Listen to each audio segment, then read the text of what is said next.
terus meningkat meski berbagai upaya pencegahan terus dilakukan. Modus korupsi juga terus berkembang. Penangkapan dan hukuman terhadap para pelaku korupsi ternyata juga tidak mampu memicu efek jera. Bak pepatah mati satu tumbuh seribu, begitu juga dengan koruptor. Komisi Pemberantasan Korupsi atau KPK mencatat sejak tahun 2004 hingga 2023 ada 601 kasus korupsi yang terjadi di pemerintah kabupaten kota yang melibatkan wali kota, bupati, dan jajarannya. Pemirsa, inilah editorial Media Indonesia di seri ini Kamis 14 Maret 2024 dengan tema Sistem Anti Korupsi Masih Mati bersama saya Lona Samosir, dan Anda semua para pemirsa bisa ikut menyatakan pendapat Anda juga nanti dengan menelepon nomor telepon 021 583 99 100. Dan pemirsa, pagi ini telah hadir bersama saya anggota Dewan Redaksi Media Group Gaudensius Suhardi. Bang Gauden, selamat pagi. Selamat pagi, Lon. Sehat-sehat, Bang? Ya, harus sehat ya. Sehat ya. Ini saya untuk kesekian kalinya membahas soal korupsi, Bang, di negeri ini. Dan sejujurnya sebetulnya enggan, tapi mau tidak mau kita harus bahas juga ya, Bang Gauden. Ya, yang kali ini fokus kita tuh pada korupsi pengadaan barang dan jasa. Pengadaan barang dan jasa.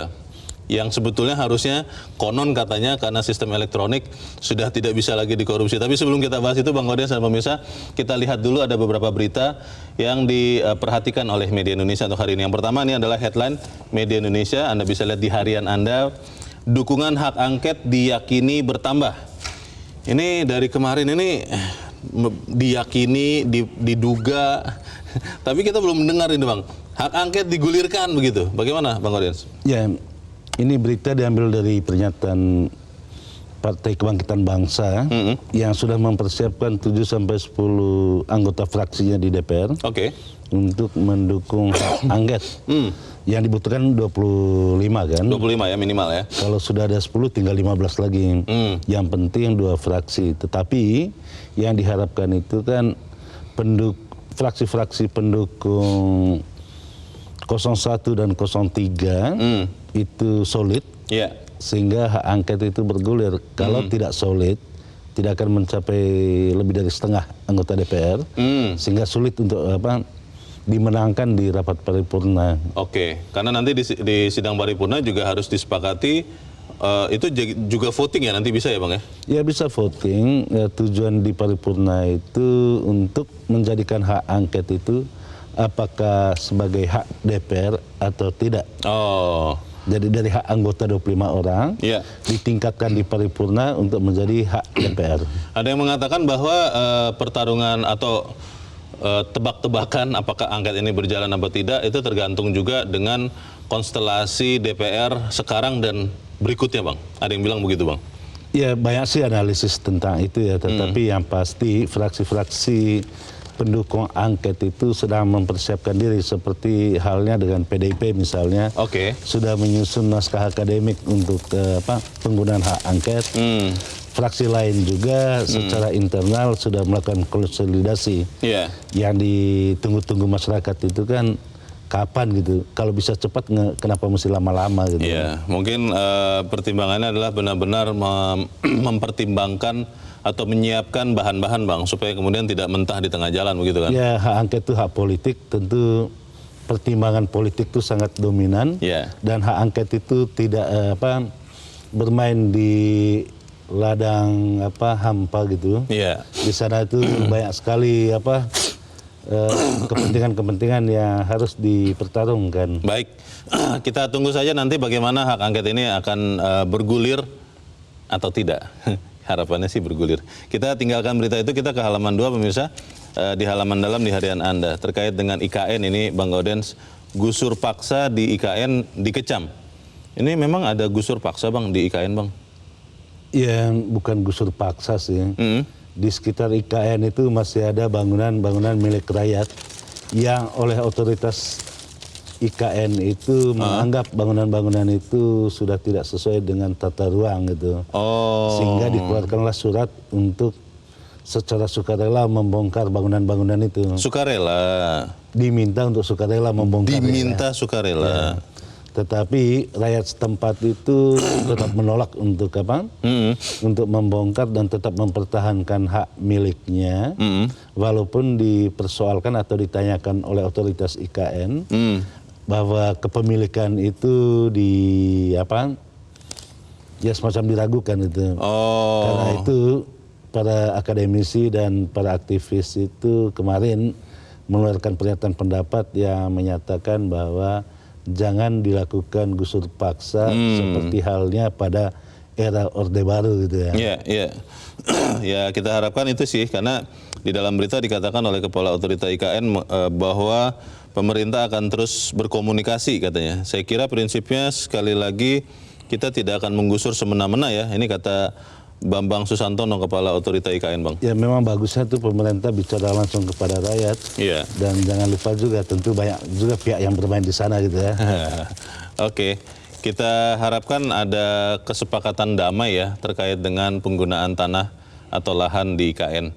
Kita ke berita selanjutnya pemirsa di halaman 3 di kolom pemilu 2024. Ini terkait dengan KPU. Ketertutupan KPU perkuat kecurigaan. Ini menjadi pembicaraan belakangan ini, Bang Gaudens, terutama juga dengan akhirnya fakta ya, kan selama ini desas-desus bahwa katanya cloud itu ada di Tiongkok. Ini akhirnya KPU mengakui menjalin kontrak dengan raksasa Tiongkok, Alibaba. Ya, ini perkara di sengketa informasi di Komisi Informasi Pusat ya. Yeah. Dan ya seperti dijelaskan berkali-kali di media sosial ya. Yeah. Walaupun pernyataan resminya baru kali ini kita mendengarnya. Betul. Bahwa benar KPU bertransaksi dengan Alibaba.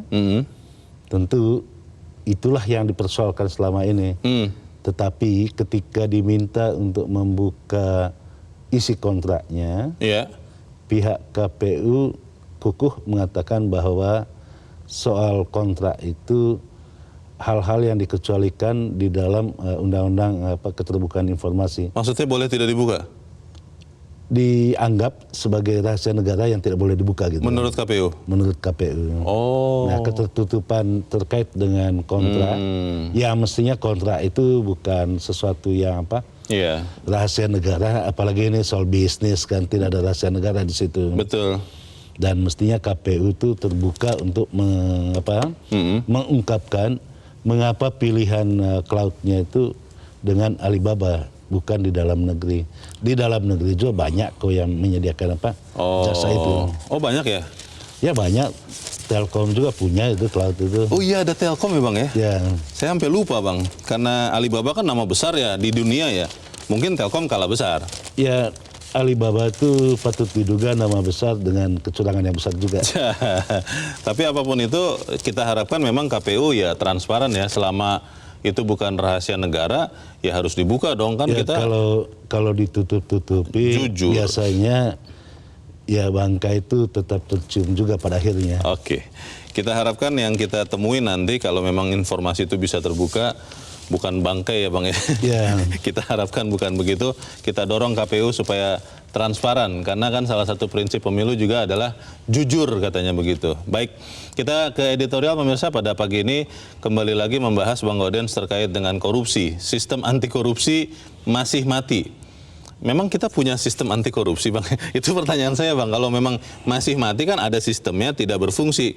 Yang saya kira tadinya kita sudah tidak punya sistem anti korupsi Bang Gaudens. Ya kita tahu bahwa korupsi di Republik ini paling banyak itu hampir 90% itu ada di pengadaan barang dan jasa. Yeah. Mengapa korupsi pengadaan barang dan jasa itu sangat tinggi? Karena memang di sana itu duitnya besar sekali. Yeah. 40% APBN maupun APBD itu dipakai untuk pengadaan barang dan jasa. Dan di sana ada sistem untuk mencegah anti korupsi yang sudah berlaku selama ini, yaitu lelang pengadaan barang dan jasa lewat online, tidak lagi manual gitu ya. E-procurement. Ya. Tetapi fakta yang ditemukan oleh KPK itu korupsi itu sudah sejak dalam pikiran gitu ya. Oh. Sebelum ada pengadaan barang dan jasa itu sudah ditentukan pemenangnya. Oke. Baru kemudian mereka bertemu di luar proses lelang itu, masuk ke lelang itu tinggal menentukan siapa pemenangnya. Dan komisi terkait pengadaan barang dan jasa itu biasanya antara 5-10% itu sudah menjadi rahasia umum gitu. Dari proyek? Ya, dari proyek pengadaan barang dan jasa. 5%? Ya. Kalau itu ratusan triliun berarti besar sekali itu ya? Ya memang biasa itu kan di mana ada gula di situ sebut banyak gitu ya. Iya, tapi pertanyaannya Bang, kalau kemudian kita mengatakan bahwa sistem anti korupsi ini masih mati, apakah kemudian kita akhirnya memang harus mengakui bahwa korupsi itu bagian dari budaya kita, Bang? Kan di meja ini berkali-kali saya mengatakan kelihatannya korupsi sudah tidak boleh lagi kita masukkan sebagai kejahatan luar biasa. Bahkan jangan-jangan bukan kejahatan lagi, begitu Bang Gaudens. Bagaimana Bang? Ya biarkan Mukhtar Lubis yang mengatakan korupsi itu budaya bangsa ini, tetapi kita harus mengatakan ada upaya serius untuk memberantas korupsi, tetapi ada perlawanan yang serius pula untuk melakukan korupsi. Seluruh mekanisme pencegahan yang dilakukan baik oleh KPK maupun penegak hukum lainnya juga dilakukan terabas secara terang-terangan, dan korupsi itu terjadi tidak pernah tunggal dia, selalu ada eksekutifnya, ada legislatifnya, ada swasta yang atau pengusaha. Nah, segitiga korupsi inilah yang selama ini sangat sangat dominan, sehingga susah sekali untuk diberantas. Masalahnya adalah kita punya sebenarnya ancaman hukuman maksimal, Bang. Kalau memang korupsi itu kejahatan luar biasa, hukuman mati masih ada, tapi kan tidak pernah kita lakukan. Kita akan bahas itu Bang Gaudens, sampai misalnya inilah editorial Media Indonesia untuk hari ini, Kamis 14 Maret 2024, sistem anti korupsi masih mati.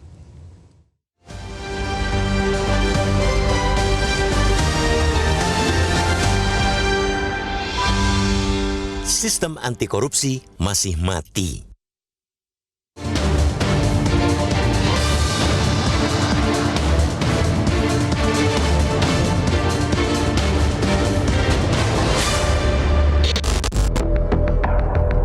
Angka tindak korupsi pidana terus meningkat meski berbagai upaya pencegahan terus dilakukan.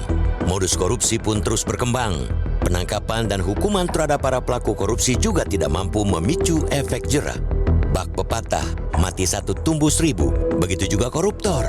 Komisi Pemberantasan Korupsi atau KPK mencatat, sejak 2004 hingga 2023, terdapat 601 kasus korupsi terjadi pada pemerintah kabupaten, kota, melibatkan wali kota, bupati, dan jajarannya. Sepanjang 2004 sampai 2022, koruptor yang dipenjarakan karena tindak pidana korupsi ada 344 pimpinan dan anggota DPR dan DPRD, termasuk ketua DPR dan juga ketua DPRD. Ada 38 menteri dan kepala lembaga, ada 24 gubernur dan 162 bupati dan wali kota, ada 31 hakim, termasuk hakim konstitusi, ada 8 komisioner, diantaranya komisioner KPU, Komite Pengawas Persaingan Usaha dan Komisi Yudisial. Selain itu, juga ada 415 orang dari swasta dan 363 orang dari birokrat. Sangat banyak. Menurut KPK, pengadaan barang dan jasa merupakan wilayah yang paling rawan terjadinya korupsi. Sebagian besar kasus korupsi yang menjerat banyak pejabat daerah hingga pusat melibatkan pengadaan barang dan jasa. Yang terbaru adalah pengadaan kamera pengintai atau CCTV di Bandung Smart City. Para tersangka melibatkan banyak pihak, baik dari eksekutif maupun legislatif, baik dari pemerintah Kota Bandung maupun dari DPRD Kota Bandung. Sistem pengadaan barang dan jasa digital e-procurement yang dibangun untuk mencegah korupsi justru dengan mudahnya bisa diakali. Para vendor dengan gampangnya melakukan persekongkolan di luar, melakukan kesepakatan dan menentukan pemenang. Masifnya perilaku koruptif ini tidak lepas dari tingginya biaya politik, high cost politics, selama pemilihan umum dan pemilihan kepala daerah. Bukan rahasia lagi jika para kepala daerah dan anggota dewan harus mengeluarkan biaya ratusan juta hingga miliaran rupiah untuk menjabat. Juga bukan rahasia jika mereka akan berdaya upaya untuk bisa mengembalikan modal politik yang telah mereka keluarkan. Kondisi itu diperparah dengan lembeknya hukuman bagi para koruptor sehingga tidak memberi efek jera, deterrent effect. Ini bisa dilihat dari hukuman bagi para pelaku korupsi di Indonesia yang diatur dalam Undang-Undang Nomor 20 Tahun 2001 tentang perubahan atas Undang-Undang Nomor 31 Tahun 1999 tentang pemberantasan tindak pidana korupsi dan disinergikan dengan KUHP. Berdasarkan undang-undang tersebut, Sebagian besar hukuman bagi para pelaku korupsi rata-rata maksimal 20 tahun penjara dan denda 1 miliar rupiah. Meskipun memang untuk kasus tertentu ada hukuman seumur hidup, tapi dalam praktiknya rata-rata hukuman untuk koruptor sangat rendah, tidak sampai 5 tahun. Dengan melihat rendahnya hukuman untuk koruptor, sulit jika hukuman tersebut bisa menimbulkan efek jera. Malah seperti ada pegangan untuk koruptor, mereka siap menjalani hukuman kurungan badan asalkan harta hasil korupsi tidak hilang. Maka tidak ada jalan lain untuk memberi efek jera kepada koruptor selain pemiskinan harus dilakukan. Koruptor tidak takut dipenjara, tapi pasti takut jatuh miskin. Untuk mendukung pemiskinan koruptor dibutuhkan Undang-Undang Perampasan Aset Tindak Pidana atau Undang-Undang PATP untuk merampas aset hasil korupsi. Saat ini, rancangan Undang-Undang Perampasan Aset itu sudah masuk prolegnas prioritas tahun 2023, meski sudah disusun sejak 2008. Untuk itu, perlu kita dorong DPR untuk segera membahas dan mengesahkan rancangan undang-undang tersebut. Jangan berlama-lama menyimpannya. Jangan sampai ada anggapan DPR sendiri memiliki kekayaan secara tidak sah, lantaran profil kekayaan mereka tidak sesuai dengan pendapatan maupun LHKPN yang disampaikan ke KPK.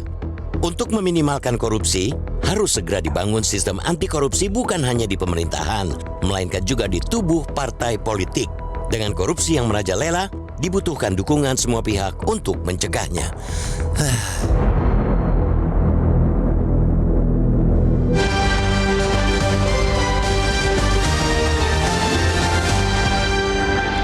Di bagian berikut Anda bisa ikut menyatakan pendapat Anda.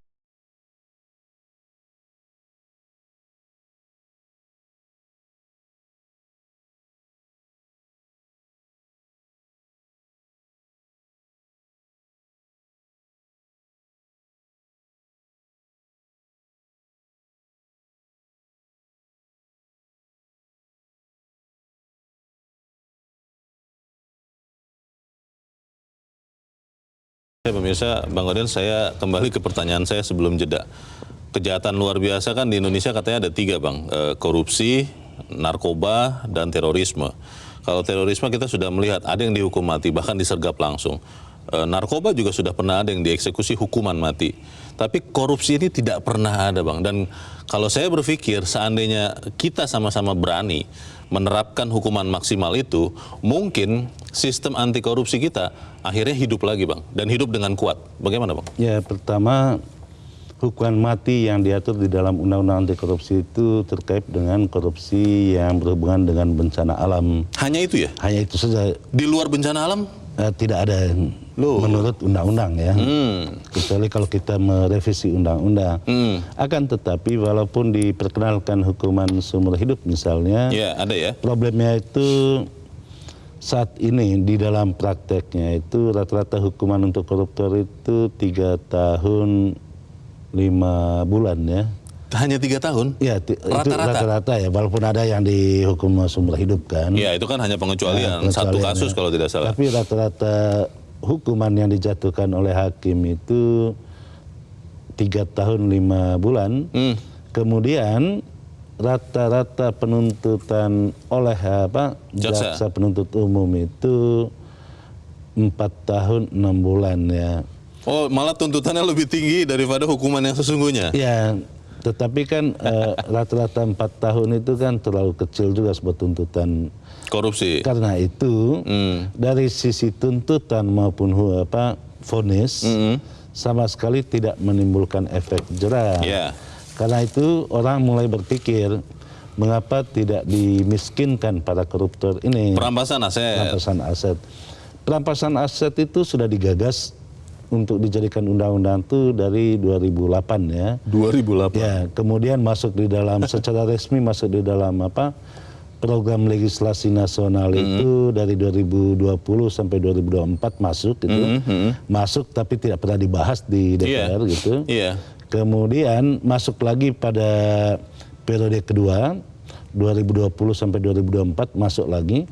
Dan Presiden sudah mengirimkan surat pengantar rancangan undang-undang tentang perampasan aset itu pada 4 Mei 2023. Nah, dari 4 Mei 2023 sampai sekarang, nasib undang-undangnya itu masih menggantung di Senayan sana. Nah itu loh, pertanyaannya Bang, jadi sebenarnya kita masih benar-benar mau memberantas korupsi apa tidak? Tapi kita tahan dulu karena kita akan mencoba bertanya. Saat ini kita sudah tersambung lewat saluran telepon dengan mantan pimpinan KPK, Saud Situmorang. Pak Saud, selamat pagi. Pak Saud Situmorang, selamat pagi. Pak Saud, halo, selamat pagi. Pak Saud. Halo, ya gimana? Wah, saya sempat berpikir jangan-jangan sambungan komunikasi kita juga kena korupsi nih Pak Saud. Pak Saud, kita melihat bahwa sistem anti korupsi kelihatannya masih belum berfungsi Pak. Terakhir ada dugaan pengadaan CCTV itu ya, korupsi di Smart City di Kota Bandung. Sebenarnya sudah banyak sekali korupsi terjadi di Republik ini. Tapi saya mau bertanya satu dulu Pak Saud. Sebetulnya kan ada ancaman hukuman mati Pak kepada kejahatan korupsi. Kenapa itu tidak pernah dijatuhkan oleh hakim ya Pak di Indonesia ini Pak Saud? Ya itu kita sering berdebat ya. Saya termasuk yang sering merasa sebel juga kalau pasal 2 itu mau dikenakan. Karena selalu disebutnya itu harus ada kondisi di mana untuk dilakukannya hukuman mati.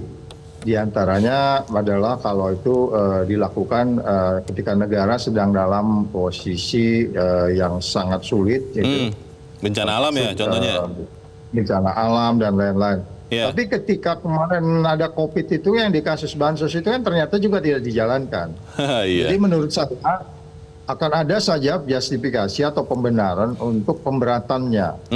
Begitu juga kalau kita punya debat dengan kalau kita pimpinan KPK itu kan kadang manggil jaksanya ini gimana nih bisa dimaksimalin segini-segini. Yeah. Mereka juga memiliki pemikiran yang berbeda tentang hukuman maksimal itu. Jadi Oke, ada yang namanya kemudian MA buat keputusan supaya tidak terlalu jauh disparitas mengenai hukuman dan seterusnya. Yeah. Tapi lagi-lagi sebenarnya kalau pemberantasan korupsi dalam skala yang lebih nasional kan ini sebenarnya lebih kepada persoalan bagaimana orkestrasinya dilakukan dan national leadership jadi contoh. Gitu.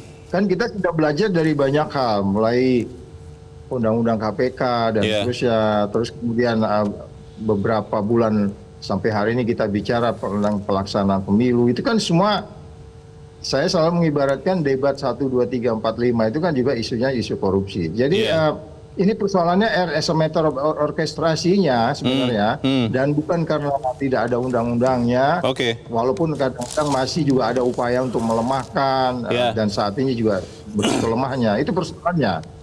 Pak Saud, kalau soal leadership saya setuju dengan itu, tapi juga bertanya juga dengan sikap kita semua Pak sebagai bangsa Indonesia. Karena bicara undang-undang perampasan aset tindak pidana sampai sekarang tidak ada. Kemungkinan saya sih sangat ragu bahwa pemerintah dan atau DPR mau menjadikan itu undang-undang. Itu satu Pak. Lalu yang kedua, KPK sebagai ujung tombak pemberantasan korupsi kan kita tahu juga. Banyak pihak sudah mengatakan, banyak pakar mengatakan saat ini dalam kondisi lemah karena undang-undang yang terakhir. Lalu pertanyaan besarnya Pak, benar tidak sih bangsa Indonesia, mungkin Pak Saud dan saya, itu benar-benar mengatakan korupsi ini masih kejahatan luar biasa dan masih mau memberantas korupsi, atau memang akhirnya kita harus pasrah mengatakan bahwa korupsi ini adalah bagian dari kebiasaan, dari budaya bangsa Indonesia. Bagaimana Pak Saud? Ya, kita masih memang itu luar biasa ya. Coba kalau kita lihat modus pengadaan barang aja, modus pengadaan barang itu kan bentuk-bentuknya macam itu. Pengadaan barang itu mulai dari pemerasan, penggelapan dan seterusnya. Itu lebih dari jenisnya banyak. Jadi itu luar biasa, tapi kita mengatasinya dengan cara-cara biasa. Betul. Kembali ke undang-undang tadi yang terjadi disampaikan, ada undang-undang yang disebut sebagai perampasan aset. Itu aset itu kan di situ dia dimulai dari tahun 2008 itu sebenarnya. Iya. Dan hampir di setiap periodisasi DPR itu masuk dalam prolegnas. Iya. Tercantum dalam prolegnas, kalau tercantum prolegnas kan mereka harus selesaikan. Ternyata kan nggak diselesaikan. Iya. Begitu juga kalau kita kembali ke KPK apalagi. Mereka sudah bagian dari masalah. Yang pengawasnya juga bagian dari masalah. Jadi ini mungkin itu sebabnya kan kemarin kita berharap benar ya pemerintahan baru ini dengan figur yang kemarin kita sebut ada 3 itu, kalau saya selalu sih mengatakan yang paling minim risiko korupsinya itu Anies gitu saya bilang ya. Jadi sorry kalau ke belakang, tapi nyatanya kan juga publik kita belum punya pemikiran yang objektif untuk melihat siapa sih yang harus mengorkestrasi pemberantasan korupsi secara nasional, di mana orangnya memiliki passion untuk pemberantasan korupsi. Jadi di legislatif, di eksekutif ada persoalan besar. Di situ 2-3 hari ini orang udah mulai bicara mengembalikan reformasi dan seterusnya gitu, Bung Reno.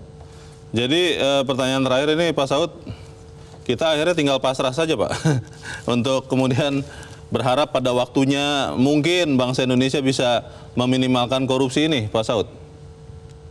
Ya, kita berharap tidak seperti itu. Tentunya ada semangat yang betul-betul ada rational choice yang ada di kepala kita. Ini kan pemberantasan korupsi ini kan rational choice. Tapi rational choice itu kan cenderung diarahkan menguntungkan dirinya sendiri gitu. Jadi dibuatlah peraturan-peraturan yang menguntungkan dirinya, seperti kita lihat mengenai Omnibus Law dan seterusnya. Jadi jangan pernah menyerah dan masih berproses. Dan kita berharap diangket, dijabarkan itu nanti. Oke, kita harus berusaha sama-sama karena sebenarnya kan hakikat kita hidup yang membedakan dengan yang sudah mati adalah masih tetap berusaha. Begitu ya Pak Saud ya? Ya, itu dia. Baik, terima kasih mantan pimpinan KPK Saud Situmorang sudah mencerahkan kami pagi ini. Selamat pagi Pak Saud. Pagi. Kembali lagi Bang Gaudens, Undang-Undang Perampasan Aset sudah hampir 20 tahun diusulkan, tapi saya berani mengatakan di sini Bang, saya yakin tidak akan ada yang mau menjadikan itu undang-undang Bang, karena bisa jadi bumerang ke dirinya, entah itu pemerintah atau itu DPR. Lalu jalan keluar kita untuk benar-benar membuat kita benar-benar masih melawan korupsi, itu apa Bang? Ya, undang-undang perampasan aset itu rancangan undang-undang itu draftnya udah disusun dari 2008. Itu berarti sudah lama sekali ya. Hampir 20 tahun, no? Ya, hampir 20 tahun. Akan tetapi keseriusan untuk menghadirkan undang-undang itu sepertinya tidak terlalu kuat ya. Jadi lebih kuat pada wacana. Kita masih ingat di sekitar bulan Mei 2023 pembicaraan tentang perampasan aset itu semua orang berbicara tentang itu. Tetapi tidak ada tindakan. Kalau saja misalnya di DPR itu susah untuk mendukung rancangan undang-undang perampasan aset, Presiden masih ada instrumen lain untuk menghadirkan undang-undang itu. Perpu? Lewat peraturan pemerintah. Itu kalau mau gitu kan. Tadi yang disinggung oleh Pak Saud itu kan siapa yang mengorkestrasi pemberantasan korupsi di dalam undang-undang itu ya kepala negara yang mengorkestrasi itu. Tetapi kita lihat juga bisa dibedah juga. Kalau kita berbicara korupsi terkait dengan pengadaan barang dan jasa, itu pasti berhubungan dengan politik juga. Karena mereka yang terlibat di dalam korupsi itu biasanya adalah cukong dari kepala daerah pada saat pencalonan kontestasi itu. Bohirnya ya, penyandang dana. Penyandang dananya. Nah, kalau misalnya nanti ini di bulan November itu akan ada pilkada, menjelang pilkada itu banyak sekali cukong-cukong yang mendanai para calon-calon ini gitu. Nah ini yang mesti diawasi oleh KPK sejak awal gitu loh. Tidak hanya pada penindakannya, tapi pencegahannya. Pencegahan terkait dengan pengadaan barang dan jasa itu lewat mekanisme lelang online. Tetapi kan lelang online itu diterabas juga. Diakalin juga. Diakalinnya dalam penciptaan proyek itu. Jadi mulai korupsinya itu di dalam pikiran. Diada-adain ada proyek gitu. Kemudian proyek itu ada yang fiktif. Ada proyek yang benar berjalan. Tetapi pengawasan atas proyek itu tidak berjalan juga. Gitu. Bang Gaudens, saya masih ingat dengan hasil survei ya beberapa waktu yang lalu bahwa masyarakat yang menolak politik uang di kontestasi pemilu itu yang menolak ya itu makin sedikit jumlahnya dibandingkan pemilu 5 tahun yang lalu. Kalau itu kita ambil sebagai sikap untuk menerima atau menolerir korupsi, Bang. Artinya kan memang gawat sekali bangsa Indonesia. Apa benar demikian? Kita harus jeda dahulu, Bang Goden, sampai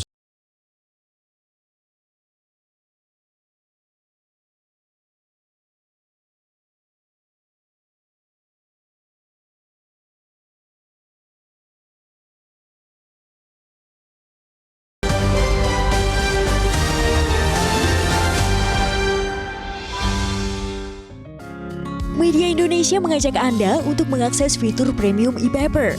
Dengan sajian konten berbasis intelektual dan meneguhkan kebangsaan, Media Indonesia tampil dengan lebih dinamis melalui e-paper Media Indonesia yang dapat Anda akses kapan saja, di mana saja. Caranya mudah, download aplikasi Media Indonesia di Android atau ketik link e-paper.mediaindonesia.com atau bisa scan QR Code pada layar kaca Anda. Klik tab e-paper di bagian samping layar tablet Anda, daftarkan data diri, serta pilih paket berlangganan e-paper Media Indonesia sesuai dengan kebutuhan Anda. Nikmati juga bonus spesial tambahan 4 halaman rubrik fokus setiap hari. Semua bisa Anda dapatkan hanya di e-paper Media Indonesia. Untuk informasi lebih lanjut, hubungi customer service di nomor 0811 1201 2018 atau kunjungi media sosial @Media Indonesia. Media Indonesia, referensi bangsa. terima kasih Anda masih bersama kami di editorial Media Indonesia, pemirsa, dan sekarang kita akan mendengarkan juga, Bang Goden, pendapat dari pemirsa Metro TV. Kita sudah tersambung dengan pemirsa Metro TV di Bekasi, Jawa Barat. Ada Pak Ondo Silitonga. Pak Ondo, selamat pagi. Selamat pagi Bung Leo, selamat pagi Bung Goden. Selamat pagi Pak Ondo. Bagaimana Pak pendapat Anda, Pak? Silakan Pak. Iya, saya kira bukan mati tapi semakin mati. Karena ketua KPK-nya saja korupsi dan sampai sekarang belum ditahan. Di lapas KPK juga ada pemerasan, ada pelecehan seksual. Soal sistem lelang online, Bung Leo, itu basa-basi. Karena sebelum online mungkin sudah ada kopi darat, di sini soal korupsi ini. Kuncinya menurut saya membuat ada efek jerah. Sahkan itu undang-undang perampasan aset. 16 tahun tidak jadi-jadi. Mungkin mereka ini jadi bumerang buat mereka DPR dan pemerintah. Kemudian berlakukan sistem pembuktian terbalik supaya ini bisa dilakukan. Kalau enggak ya tetap aja susah karena banyak yang lolos dari yang tertangkap. Korupsi adalah extraordinary katanya. Tetapi hukumannya itu rata-rata menurut hitungan-hitungan itu di bawah 4 tahun tuh hukumannya. Jadi harusnya more than 10 years ya. Atau yang ekstrim ya menurut saya, penjarakan para koruptor itu di tengah kota dan di ruang kaca, jadikan objek wisata buat anak-anak sekolah biar mereka sadar bahwa kedepannya mereka tidak akan korupsi lagi. Miris sekali ya, kepala daerah, yudikatif, legislatif, polisi, tentara, hakim dan lain-lain. Apa iya 2045 Indonesia bisa maju atau menjadi negara emas kalau korupsinya masih merajalela? Demikian, terima kasih. Terima kasih Pak Ondo Silitonga di Bekasi, Jawa Barat untuk pendapat Anda, Pak. Selamat pagi. Di belakang Pak Ondo ada Pak Amrozi di Magelang, Jawa Tengah. Pak Amrozi, selamat pagi. Selamat pagi Metro, Bang Leo, selamat pagi. Selamat pagi Pak Amrozi. Bagaimana Pak? Ini kita masih mau melawan korupsi tidak? Kalau menurut Anda seperti apa Pak Amrozi? Ya mau sih, jawabannya singkat, tapi penjelasannya ini. Pertama, beberapa poin saya setuju sama penelpon pertama. Undang-undang perampasan aset menjadi bumerang juga sih bagi yang membuat undang-undang. Yang kedua, ini Bang, korupsi itu kan hampir semua korupsi dilakukan oleh pejabat. Dan pejabat itu orang intelek, orang yang sekolah. Baik dari SD, SMP, SMA, perguruan tinggi, bahkan rata-rata sarjana. Nah, sistem total football Belanda saja bisa kebobolan gol. Sistem Pentagon saja bisa kebobolan kasus itu tabrak pesawat. Sistem itu harusnya, karena yang calon-calon korupsi itu mesti orang terpelajar, harusnya pendidikan moral Pancasila dan pedoman P4 itu kan lengkap sekali itu di situ tuh. Nah, kalau orang lolos jadi gubernur, jadi kepala daerah, jadi pejabat, harusnya disumpah itu kan ditatar dulu. Jadi ada rasa nasionalisme, ada rasa budaya malu. Beda Bang. Ini saya dulu lulus sarjana tahun 87 loh, pas Mike Tyson tuh saya terus mau masuk masuk kerja ditatar P4. Ya. Jadi ada rasa nasionalisme, ada rasa malu. Kalau macam-macam seperti undang-undang anti korupsi sistemnya dibuat seperti apa, manusianya Harus personalnya ya, iya. personnya, Sekarang oknumnya. Sambo saja hukuman mati bisa hukuman seumur hidup. Hukuman mati kan bisa ditarik ulur di nego-nego. Ya, ya. Manusianya tolong, pendidikan moral Pancasila Menteri Pedankan harus dihidupkan lagi, P4 harus dihidupkan lagi. Ingat, kita hidup di negara Pancasila kok malah nggak kenal Pancasila. Iya. Baik, terima kasih Pak Amrozi di Magelang, Jawa Tengah. Oke. Untuk pendapat Anda. Selamat pagi, Pak. Di belakang Pak Amrozi ada Pak Wahyudin di Bandung, Jawa Barat kali ini. Pak Wahyudin, selamat pagi. Selamat pagi, Mas Leo ya. Begini. Silakan, Pak. Bandung sekarang itu bukan lautan api, tapi lautan korupsi ya. Ya, lautan korupsi. Nah, maksud saya untuk pemberantasan korupsi bukan hanya untuk adanya perampasan aset atau hukuman mati. Ya. Tapi yang paling penting lindungilah saksi, korban dan korban. Ya, saya ini korban nih. Tahun 2000 saya korban. Walaupun saya waktu itu dijamin oleh Jaksa Agung dan Ketua TGTPK Pak Adi Andoyo, mantan Hakim Agung. Tapi tetap saya dibuih, saya dihukum. Gitu. Jadi menurut saya yang paling penting itu ada dua atau tiga lah paling tidak. Hukumnya harus cerdas dan tegas, dan kedua lindungilah orang yang sudah mau bersedia menjadi pengungkap atau saksi itu. Karena tanpa saksi atau tanpa ada yang mengungkap, mereka akan aman karena saling melindungi mereka. Lindungi saksi ya, oke. Oke ya. Ya. Baik. Terima kasih Mas El. Terima kasih Pak Wahyudin di Bandung, Jawa Barat untuk pendapat Anda. Selamat pagi, Pak. Ini kan akhirnya jadi apa ya, lingkaran setan ini Bang Gaudens.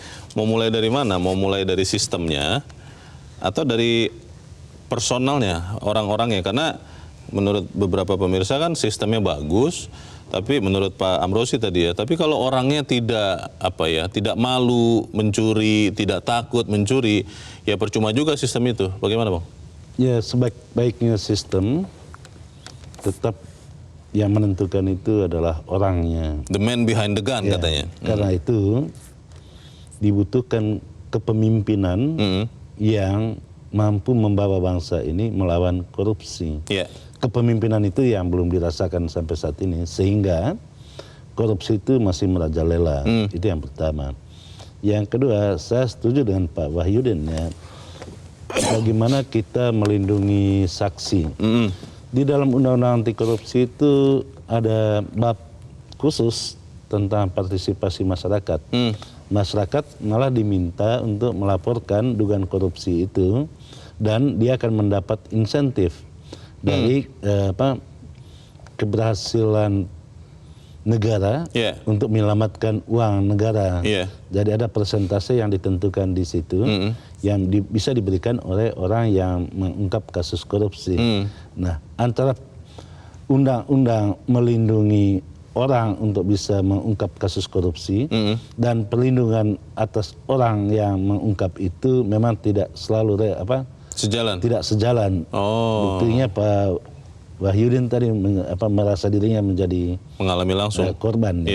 Dan itu juga yang terjadi dalam banyak kasus, apalagi kalau kasus itu kasus korupsi beraroma politik gitu.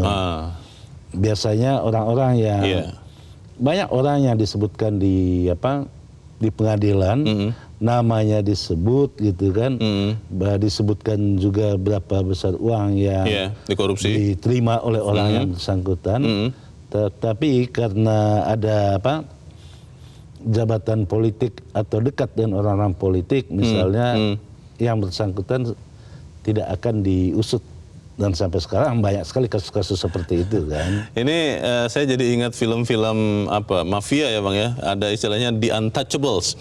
Sudah ketahuan, sudah dibacakan di pengadilan tapi tidak bisa tersentuh.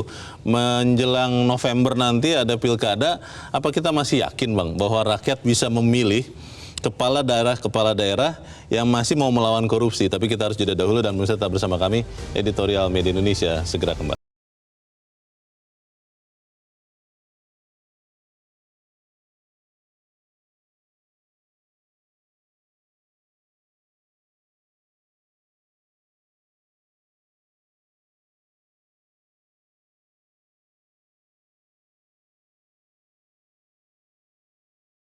Ada di bagian akhir diskusi kita pagi ini, Bang Gaudens, November nanti ada pilkada, dan melihat saya masih dihantui dengan hasil survei yang belum lama itu mengatakan bahwa rakyat Indonesia makin memaklumi menerima politik uang. Artinya kan korupsi juga itu, Bang. Bagaimana ini, Bang? Ya, diharapkan di pilkada nanti itu kan orang kontestan itu bertarung terkait dengan visi ya, visi dan misi. Tetapi kan yang terjadi di lapangan itu yang bertarung itu bukan visi misi, tapi isi tas atau gizinya yang. Oh, dalam tanda petik gizi. Ya, gizinya. Maksudnya itu uang yang diberikan kepada orang supaya dia memilih dirinya, begitu ya? Ya, kita tahu bahwa pemilu kali ini memang pemilu yang sangat tidak baik-baik saja gitu pemilunya. Brutal katanya, politik uangnya makin brutal. Ada yang menyebutnya sebagai brutal karena terkait dengan politik uang.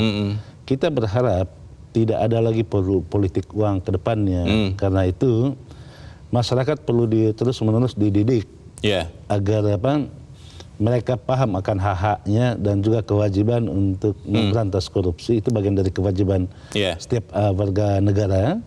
Tetapi di sisi lain perlu dilengkapi juga dengan instrumen legislasi, antara lain itu segera disahkan rancangan undang-undang pemberantasan aset. Kita tahu bahwa koruptor itu tidak takut mati. Dia pada kasus narkoba misalnya, banyak koruptor yang sudah dieksekusi mati, tetapi semakin banyak juga orang yang mencoba-coba bermain di narkoba. Oh, itu narkoba ya? Ya, narkoba.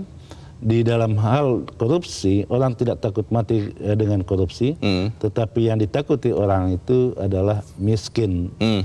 Karena yang korupsi itu kan bukan orang miskin gitu.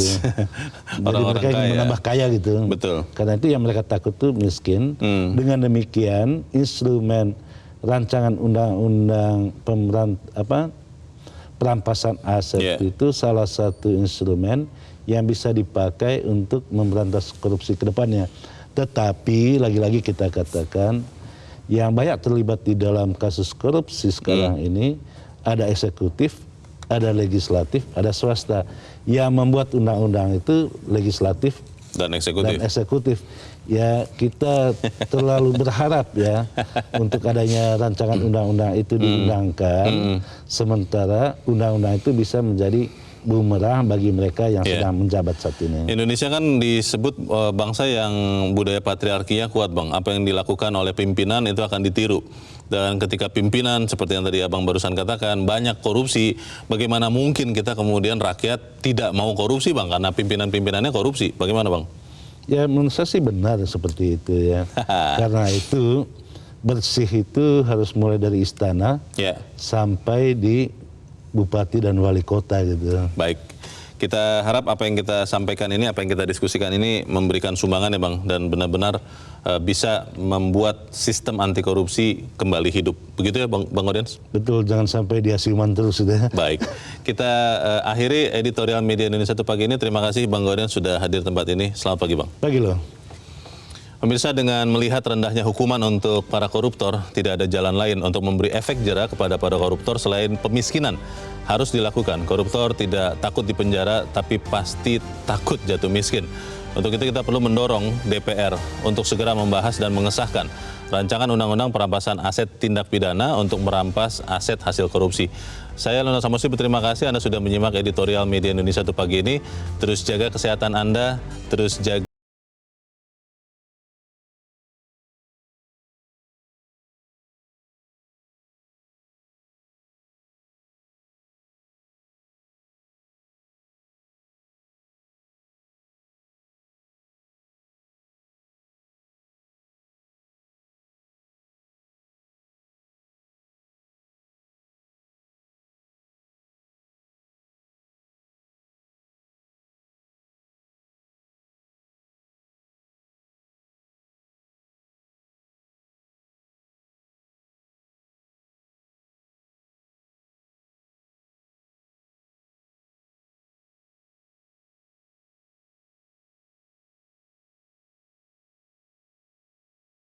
informasi. Download Metro TV Extend sekarang.